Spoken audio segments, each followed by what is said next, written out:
पेट सफा आयुर्वेदिक चूरन, पेट सफा तो हर रोग दफा। टिहरी में सांसद खेल महोत्सव का हुआ आयोजन। सांसद माला राज्य लक्ष्मी शाह ने किया उद्घाटन। छात्राओं ने दी सांस्कृतिक नृत्य की प्रस्तुति। अंकिता भंडारी हत्याकांड में सीबीआई जांच की मांग। कांग्रेस अध्यक्ष अमित गुप्ता के नेतृत्व में हुआ जोरदार प्रदर्शन। न्याय के लिए आंदोलन में सहयोग करने की अपील। बांग्लादेश में हिंदू युवक दीपू दास की निर्मम हत्या। बीएचपी और बीजेपी कार्यकर्ताओं ने किया जोरदार प्रदर्शन। दोषियों के खिलाफ की ठोस कार्रवाई की मांग। बालश्रम कराने वालों के खिलाफ अभियान। एक किशोर समेत 3 नाबालिग किए गए रेस्क्यू। श्रम विभाग ने दुकानदारों को दी चेतावनी। लक्ष्मणझूला पुलिस ने पर्यटकों को किया जागरूक। रामझूला के पास लगी पर्यटकों की चौपाल। साइबर अपराध और गंगा के महत्व पर रहा फोकस। नमस्कार, स्वागत है आपका। मैं हूं आपके साथ सपना दीपक मदेशिया। बुलेटिन का आगाज करेंगे। मुख्यमंत्री पुष्कर सिंह धामी ने उत्तरकाशी में देवभूमि रजत उत्सव और शीतकालीन चारधाम यात्रा कार्यक्रम में शिरकत की। कार्यक्रम में विधायक सुरेश चौहान भी उपस्थित हैं। आइए अब आपका सीधा रुख कराते हैं उत्तराखंड जल विद्युत निगम उत्तरकाशी का, जहां मुख्यमंत्री पुष्कर सिंह धामी कार्यक्रम में उपस्थित जनसमूह को संबोधित कर रहे हैं। रजत उत्सव निश्चित रूप से हमारी भावी पीढ़ी को संस्कृति, इतिहास और विरासत के प्रति उनकी भावना को और सशक्त करने का काम करेगी, बल्कि राज्य के तीर्थाटन और पर्यटन को बढ़ाने में भी अपना बहुत महत्वपूर्ण योगदान देगी। भाइयों बहनों, आदरणीय प्रधानमंत्री श्री नरेंद्र मोदी जी के नेतृत्व और मार्गदर्शन में हमारी सरकार राज्य के आंदोलनकारियों और उनके सपनों को साकार करने की दिशा में पूरी तरह से संकल्पित होकर काम कर रही है। जहां आज एक और सड़क, शिक्षा, स्वास्थ्य, पेयजल, हवाई कनेक्टिविटी जैसे प्रमुख क्षेत्रों में आज अनेक इंफ्रास्ट्रक्चर को विकसित करने की दिशा में प्रयास किया जा रहा है, वहीं local for vocal, make in India, startup India जैसी पहलों के माध्यम से विकसित भारत और विकसित उत्तराखंड के स्वप्न को साकार करने की दिशा में भी तेजी से कार्य किया जा रहा है। इसके साथ ही हमारी सरकार देवभूमि उत्तराखंड को विश्व की आध्यात्मिक राजधानी बनाने के लिए भी उसको निरंतर स्थापित करने की दिशा में निरंतर प्रयास कर रही है। जहां एक और केदारखंड हो, मानसखंड हो, उन सभी उन क्षेत्र में सभी मंदिरों के सौंदर्यीकरण, नवीनीकरण के लिए निरंतर प्रयास कर रही है। वहीं हरिपुर कालसी में यमुना तीर्थ स्थल के पुनरुद्धार करने के साथ ही हरिद्वार ऋषिकेश कॉरिडोर, शारदा कॉरिडोर के निर्माण की दिशा में भी तेजी से काम किया जा रहा है। इसके साथ ही हमने आदरणीय प्रधानमंत्री जी के नेतृत्व में शीतकालीन यात्रा की पहल प्रारंभ की, जिसके माध्यम से ये सुनिश्चित हो कि 12 महीने पर्यटन की निरंतरता बनी रहे। सभी लोगों को केवल 6 माह का काम न मिले, बल्कि अब 6 माह नहीं, पूरे साल भर काम की निरंतरता बनी रहे। आज जहां हम एक और धार्मिक पर्यटन के साथ साथ wellness tourism, adventure tourism, film shooting destination, wedding destination के रूप में आज पूरे देश के अंदर हम विशिष्ट अपनी एक पहचान बनाने के लिए इस क्षेत्र में काम कर रहे हैं। वहीं हम राज्य में साहसिक पर्यटन को बढ़ावा देने के लिए जैसे trekking, river rafting, paragliding, skiing और माउंटेनियरिंग को बढ़ावा देने के लिए भी निरंतर प्रयास किया जा रहा है। इसके साथ ही हम आयुर्वेद और प्राकृतिक चिकित्सा, योग और आध्यात्मिक पर्यटन को बढ़ावा देने के लिए भी हमारे राज्य के दोनों ही मंडलों में, गढ़वाल मंडल और कुमाऊं मंडल में एक स्पिरिचुअल जोन स्थापित करने की दिशा में भी काम कर रहे हैं। आदरणीय प्रधानमंत्री जी के आह्वान पर हमारी सरकार राज्य के पारंपरिक मेलों को, उत्सवों को और लोक संस्कृति को बढ़ावा देने के लिए वन डिस्ट्रिक्ट वन फेस्टिवल के रूप में विकसित करने की दिशा में भी काम कर रही है। भाइयों बहनों, हमारी सरकार ने राज्य के अंदर औद्योगिक विकास को प्रोत्साहित करने के लिए भी निरंतर कार्य कर रही है। आप सबको पता है 2023 में हमने राज्य के अंदर इन्वेस्टर समिट का आयोजन किया था और पूरे देश और दुनिया के 50 देशों से भी अधिक देशों से लोगों ने उसमें प्रतिभाग किया और उसमें हमने यहाँ 3,56,000 करोड़ के उनके साथ एमओयू हमारे विदेश के समझौते हुए थे। वहीं 1 लाख करोड़ से अधिक का हमको अभी ग्राउंडिंग करने में भी सफलता प्राप्त हुई है, जो अपने आप में एक बड़ी राशि है। इसके साथ ही हमने अनेक नीतियों में भी हमने परिवर्तन किया है, अनेक नई नीतियां भी बनाई हैं, 30 से अधिक नीतियां भी हमने बनाई हैं। इसके साथ ही हमारी सरकार राज्य में स्थानीय अर्थव्यवस्था और पर्यटन को बढ़ावा देने के लिए भी कई महत्वपूर्ण योजनाओं पर काम कर रही है, चाहे वो एक जनपद दो उत्पाद योजना हो या हाउस ऑफ हिमालय ग्रांट, जिसके माध्यम से आज हमारी राज्य के अंदर बहुत सारे स्वयं सहायता समूह, बहुत सारे स्थानीय उत्पाद बनाने वाले, चाहे वो हस्तशिल्प के क्षेत्र में हो, चाहे वो सिलाई के क्षेत्र में हो, चाहे बुनाई के क्षेत्र में हो या कोई मिलेट से संबंधित हो, उन सभी को आज देश और दुनिया के अंदर व्यापक पहचान दिलाने का काम इसके माध्यम से हो रहा है। इसके साथ ही state millet mission, farm machinery bank, apple mission, नई पर्यटन नीति, नई फिल्म नीति, made in Uttarakhand, home stay और सौर स्वरोजगार योजना और लखपति दीदी योजना के माध्यम से हम प्रदेश की स्थानीय अर्थव्यवस्था को बृहद रूप से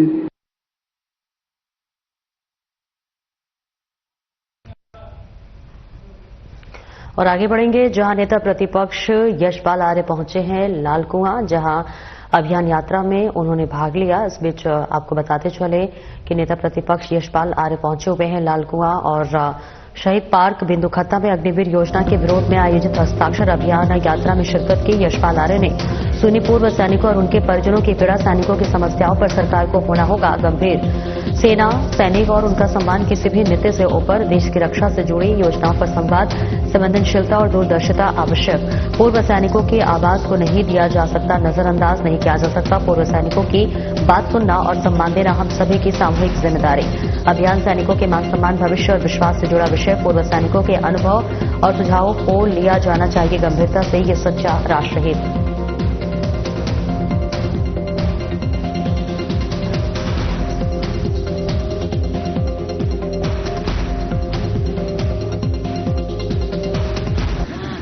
हमारे उत्तराखंड को सैनिक बाहुल्य प्रदेश कहा जाता है। रात दिन यहाँ का नौजवान मेहनत करता रहा है। पहाड़ के पगडंडियों में, टेढ़े बेढ़े रास्तों में दौड़ता हुआ दिखाई देता था, नंगे पांव दिखाई देता था, सपने देखता था और भारतीय जनता पार्टी की केंद्र सरकार ने उन सपनों को ध्वस्त करने का काम किया है। साइड करो ना इनको, साइड हो जाओ भैया। जो सरकार काम नहीं दे सकती है, रोजगार नहीं दे सकती है, उसे अधिकार भी नहीं है कि वो रोजगार को छीन सके। और ये कब हुआ? पूरी तरह विस्तार से एक एक बात को सबके मस्तिष्क में पहुंचाने की आपने कोशिश की है। ये कब हुआ? कौन थे रक्षा मंत्री? कौन थे देश के प्रधानमंत्री? कौन थे देश के रक्षा मंत्री? कौन थे देश के रक्षा राज्य मंत्री? कौन थे बताइए? कौन थे रक्षा राज्य मंत्री? क्या इस फैसले का विरोध नहीं होना चाहिए था? कौन थे? इस नैनीताल संसदीय उधमसिंह नगर संसदीय क्षेत्र के सांसद, वर्तमान सांसद, तब देश के, भारत देश के रक्षा राज्य मंत्री थे। मुफ्ती में, गरीबी में एक सपना देखता है नौजवान। आपने कहा 1.5 लाख पूर्व सैनिक आज भी इस प्रदेश में हैं। नौजवानों का एक सपना होता है। और आगे बढ़ेंगे, जहां आपको बताते चले जिला विकास प्राधिकरण टिहरी का अवैध निर्माण के खिलाफ कड़ा प्रहार देखने को मिला है। जी हां, आपको बताते चले कि इस बीच एक्शन मोड में नजर आ रहा है और डेक्कन वैली तपोवन में दीपक और अभिषेक के अवैध निर्माण को सील किया गया है। संयुक्त सचिव के आदेश पर हुई सीलिंग की कार्रवाई। सहायक अभियंता पंकज पाठक के नेतृत्व में अवर अभियंता राहुल चमोली और उमंग नौटियाल ने पुलिस की उपस्थिति में की सीलिंग की कार्रवाई। अवैध निर्माण किसी भी सूरत में बर्दाश्त नहीं, किसी भी प्रकार के निर्माण से पहले प्राधिकरण के लिए अनुमति, मानचित्र के अनुसार ही करें निर्माण कार्य। मानसिक से विभिन्न निर्माण होने पर होगी सीलिंग और ध्वस्तीकरण की कार्रवाई। अवैध निर्माणों पर लगातार रहेगा जारी कार्रवाई।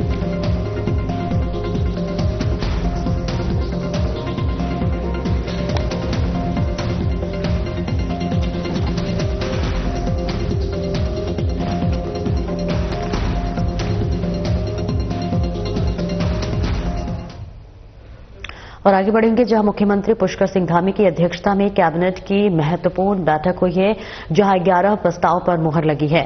जी हां, बैठक के निर्णयों की मुख्यमंत्री के प्रमुख सचिव और मीनाक्षी सुंदरम ने जानकारी दी है। नेचुरल गैस पर वैट की दर को 20% से घटाकर 5% का निर्णय लिया गया है। ऐसे में धराली और आसपास के आपदाग्रस्त क्षेत्र में रॉयल डिलीशियस सेब 51 रुपए और रेड डिलीशियस सेब का मूल्य होगा 45 रुपए किलो। इस बीच वृद्ध विभिन्न कलाकारों और लेखकों को मिलने वाली मासिक पेंशन की धनराशि 3,000 से बढ़ाकर 6,000 किया गया। इज ऑफ डूइंग बिजनेस के अधीन भवन मानचित्र स्वीकृत की प्रक्रिया में संशोधन पर बनी सहमति। उत्तराखंड सामान्य औद्योगिक विकास नियंत्रण नियमावली विनियमावली 2025 स्थापित किए जाने का लिया निर्णय। ग्राउंड कवरेज एमएसएमई यूनिट और इंडस्ट्री यूनिट का बढ़ाया। बांस और रेशा विकास परिषद के ढांचे में किया परिवर्तन। तकनीकी प्रकृति के स्टाफ को उपनल के बजाय आउटसोर्सिंग से रखने की व्यवस्था। इसके साथ ही 13 पदों को कॉन्ट्रैक्ट या आउटसोर्सिंग से होंगे। सिंचाई और लोक निर्माण विभाग के वर्क चार्ज एम्प्लॉयज को मिलेंगी पेंशन। इसके साथ ही आयुष्मान और अटल आयुष्मान 100% इंश्योरेंस मोड में होगा संचालित। हाइब्रिड मोड में चलेगा गोल्डन कार्ड। 5 लाख से कम के क्लेम इंश्योरेंस मोड और 5 लाख से अधिक का क्लेम ट्रस्ट मोड में होगा। उत्तराखंड चिकित्सा शिक्षा सेवा नियमावली 2025 के प्राख्यान को कैबिनेट ने मंजूरी दी। प्रोफेसर और एसोसिएट प्रोफेसर की नियुक्ति की उम्र को 50 से बढ़ाकर 62 किया गया। इसके साथ ही स्वामी राम कैंसर संस्थान हल्द्वानी के लिए 4 पदों का सृजन किया गया। श्रीनगर मेडिकल कॉलेज में समान कार्य समान वेतन मामला 277 कर्मचारियों को मिलना लाभ कैबिनेट ने उप समिति को भेजा। देहरादून प्रेस क्लब की जमीन सूचना विभाग को ही स्थानांतरित। सूचना विभाग करेगा प्रेस क्लब भवन का निर्माण। दुर्गम और अति दुर्गम इलाकों में काम करने वाले विशेषज्ञ डॉक्टरों को मिलेगा 50% अधिक भत्ता। इसके साथ ही लगभग 300 डॉक्टरों को मिलेगा लाभ।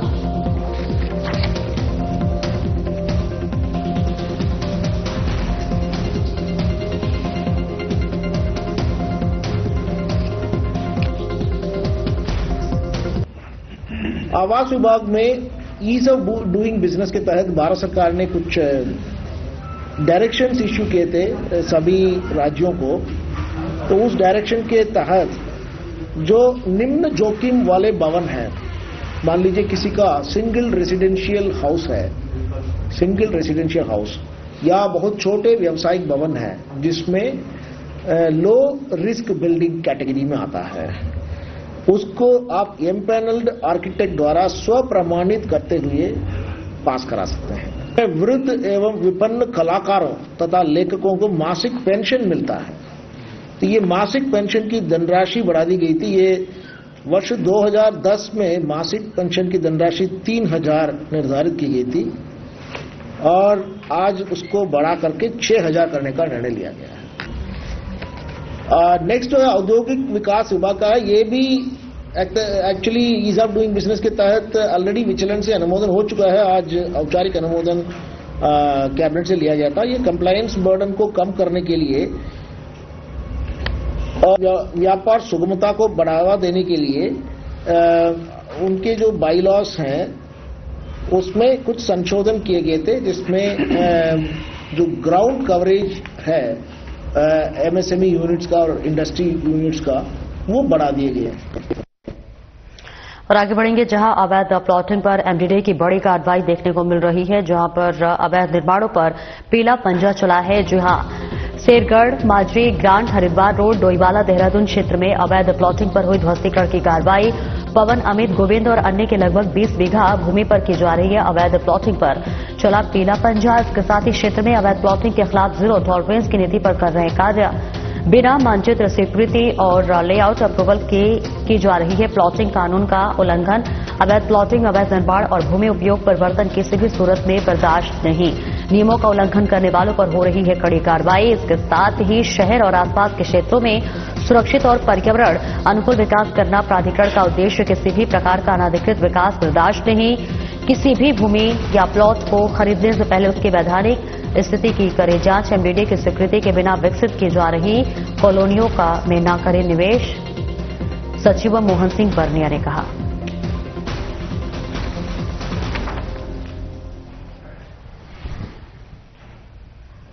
और खबरों में आगे बढ़ेंगे। फिट युवा विकसित भारत अभियान के अंतर्गत टिहरी में सांसद खेल महोत्सव का आयोजन किया गया। कार्यक्रम का उद्घाटन सांसद माला राज्यलक्ष्मी शाह ने किया। इस बीच बता दें कि इस अवसर पर विद्यालय की छात्राओं ने स्वागत गीत और सांस्कृतिक नृत्य की प्रस्तुति दी। विधायक किशोर उपाध्याय ने मुख्यमंत्री और सांसद के सहयोग के लिए आभार व्यक्त करते हुए कहा कि इस प्रकार के खेल आयोजनों से बच्चों को प्रदेश, राष्ट्रीय और अंतर्राष्ट्रीय स्तर पर अपनी प्रतिभा दिखाने के अवसर प्राप्त होंगे। घनसाली विधायक शक्तिलाल शाह ने खिलाड़ियों को संबोधित करते हुए कहा कि जीवन में लक्ष्य निर्धारित करना आवश्यक है और खेल महोत्सव का उद्देश्य भी युवाओं को ऊंचाइयों तक पहुंचाने की प्रेरणा देना है। जिला पंचायत अध्यक्ष इशिता सजवान ने बच्चों को शुभकामनाएं देते हुए खेलों और अधिक बढ़ावा देने की बात कही है। कहा कि खेलते रहें और देश को गौरवान्वित करें। कार्यक्रम में डीएम नितिका खंडेलवाल भी मौजूद रहीं।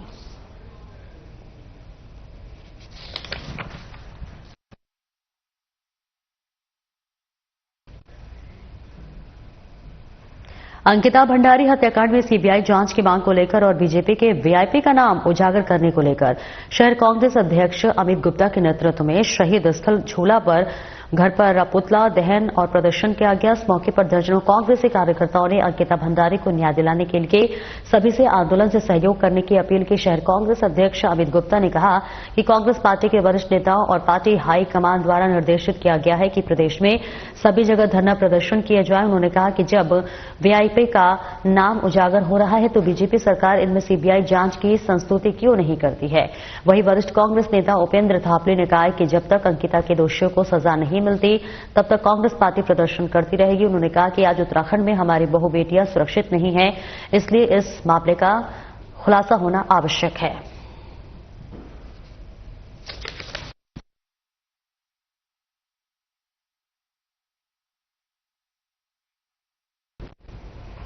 बांग्लादेश में हिंदू युवक दीपू दास की निर्मम हत्या के विरोध में रुड़की शहर में जबरदस्त आक्रोश देखने को मिला। विश्व हिंदू परिषद, बजरंग दल और बीजेपी कार्यकर्ताओं ने सिविल लाइन्स स्थित चंद्रशेखर चौक पर जोरदार प्रदर्शन किया।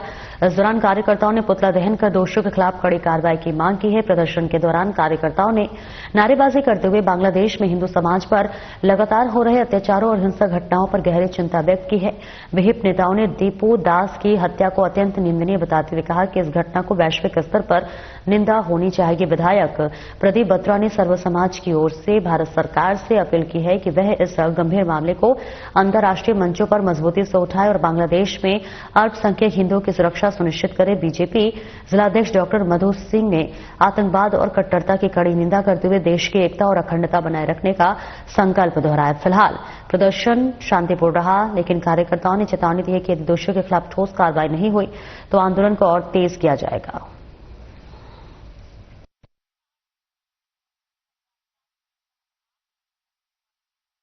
इसमें लगातार जो अत्याचार हो रहा है हिंदू पे, उसके विरोध में आज यहाँ पर पुतला दहन किया गया। ये सही भी है, बांग्लादेश में जो हो रहा है गलत हो रहा है और उसका आज पूरे देश में एक आक्रोश है, पूरे देश में एक विरोध है जो आज हम लोगों ने प्रकट किया है यहाँ पर। मैं कहता हूँ कि इसमें जल्द से जल्द कार्रवाई होनी चाहिए और उसके खिलाफ जवाब देना जरूरी है। प्रधानमंत्री काम कर रही है और देखिए बाउंड्री हमारी जो 4000 स्क्वायर मीटर की बाउंड्री है, किलोमीटर की हमारी वेस्ट बंगाल को सील किया जा रहा है और कुछ पेटियों को रोका जा रहा है। विदेश में लगातार काम कर रही है सरकार, इसका भी आप इंतजार करिए, बहुत बढ़िया इस पर कार्रवाई होगी और बांग्लादेश को जवाब दिया जाएगा। तीर्थनगरी को बाल श्रम मुक्त बनाने की दिशा में चल रहे अभियान के तहत श्रम विभाग के जिला टास्क फोर्स ने त्रिवेणी घाट और आसपास के बाजार में छापेमारी के इस दौरान एक जूते की दुकान पर बाल श्रम करता हुआ किशोर पकड़ा गया। सहायक श्रम आयुक्त ने दुकानदार को बाल श्रम कराने पर फटकार लगाई और किशोर को रेस्क्यू किया। इसके अलावा कचरा बीन रही 2 बच्चियों को भी टीम ने रेस्क्यू किया। इन तीनों को श्रम विभाग की टीम ने सीडब्ल्यूसी देहरादून की टीम के पास भेज दिया है, जहां इन तीनों को काउंसलिंग दी जाएगी और सरकार की ओर से मिलने वाली सुविधाओं का लाभ दिलाया जाएगा। सहायक श्रम आयुक्त दीपक कुमार ने बताया है कि 31 दिसंबर तक ऋषिकेश क्षेत्र को बाल श्रम मुक्त बनाना है और इसी कड़ी में यह कार्रवाई की जा रही है। उन्होंने दुकानदारों से क्षेत्र को बाल श्रम मुक्त बनाने में सहयोग देने की अपील की है। अपील न मानने वाले दुकानदारों को कड़ी कार्रवाई करते हुए चेतावनी भी दी गई है।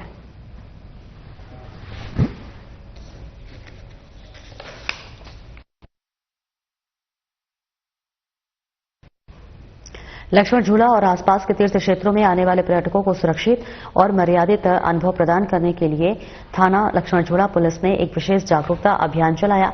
एसएसपी पौड़ी सर्वेश पंवार के निर्देशों पर अमल करते हुए पुलिस टीम ने रामझूला क्षेत्र में बाहर से आए सैलानियों से सीधा संवाद किया। अभियान के दौरान पुलिस ने पर्यटकों को वर्तमान में बढ़ रहे साइबर अपराधों के प्रति सचेत किया। एसएसआई प्रकाश पोखरियाल ने सैलानियों को बताया कि अनजान लिंक पर क्लिक न करें और किसी भी संदिग्ध कॉल की जानकारी तुरंत पुलिस को दें।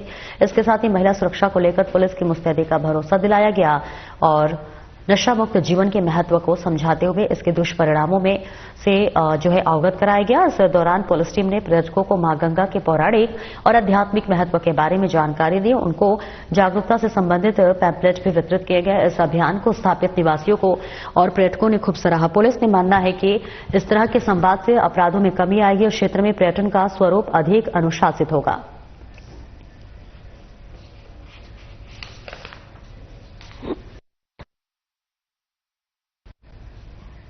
मालरोड पटरी व्यापारियों का आंदोलन धरना प्रदर्शन शहीद स्थल पर शुरू हो गया है, जिसे कांग्रेस पार्टी और स्थानीय लोगों के साथ ही उत्तराखंड क्रांति दल का भी समर्थन मिल रहा है। उत्तराखंड क्रांति दल के दर्जन लोग शहीद स्थल झूला पर पहुंचे, जहां उन्होंने आंदोलन में बैठे पटरी व्यापारियों को अपना समर्थन दिया। साथ ही उनकी लड़ाई को लड़ने का आश्वासन दिया। उत्तराखंड क्रांति दल के केंद्रीय उपाध्यक्ष मोहन सिंह असवाल ने बताया कि पटरी व्यापारी आंदोलन का उत्तराखंड क्रांति दल अपना समर्थन देता है। उनकी लड़ाई में शामिल होकर उन्हें न्याय दिलाने के लिए हर संभव प्रयास करेगी। उन्होंने कहा कि उत्तराखंड के गरीब लोगों को रोजगार नहीं करने दिया जा रहा है। सरकार की तानाशाही रवैया कारण आज उत्तराखंड का मूल निवासी धरना प्रदर्शन करने के लिए मजबूर है। उन्होंने कहा कि यदि उत्तराखंड के मूल निवासियों को न्याय नहीं मिलेगा तो उत्तराखंड क्रांति दल सड़क से लेकर सदन तक इसकी लड़ाई लड़ेगा।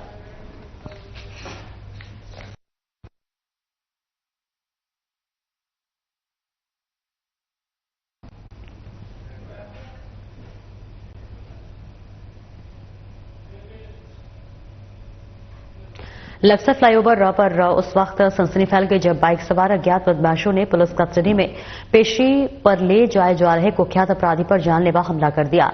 आपको बता दें कि रुड़की जेल से विशेष वैन के जरिए लक्सर कोर्ट ले जा रहे कुख्यात अपराधी विनय त्यागी पर बदमाशों ने अंधाधुंध फायरिंग कर दी। इस हमले में विनय त्यागी गोली लगने से गंभीर रूप से घायल हो गया। वहीं उसकी सुरक्षा में तैनात पुलिस के 2 कांस्टेबल भी बदमाशों की गोलियों का शिकार हो गए। चौंकाने वाली बात यह है कि पुलिस की मौजूदगी और भारी घेराबंदी के बावजूद हमलावर वारदात को अंजाम देकर बड़ी आसानी से फरार हो गए। फायरिंग की इस घटना से फ्लाईओवर पर भगदड़ मच गई और राहगीरों में दहशत फैल गया। घटना के बाद पुलिस महकमे में हड़कंप मचा हुआ है। घायल अपराधी और दोनों पुलिसकर्मियों को तत्काल नजदीकी अस्पताल में भर्ती कराया गया है, जहां पर उनकी स्थिति पर डॉक्टर नजर बनाए हुए हैं। एसएसपी हरिद्वार ने मौके का मुआयना किया। उन्होंने जिले भर में नाकाबंदी कर हमलावरों की तलाश तेज करने के निर्देश दिए। यह घटना एक बार फिर शहर की कानून व्यवस्था और अपराधियों के बुलंद हौसलों पर बड़े सवाल खड़े करती है।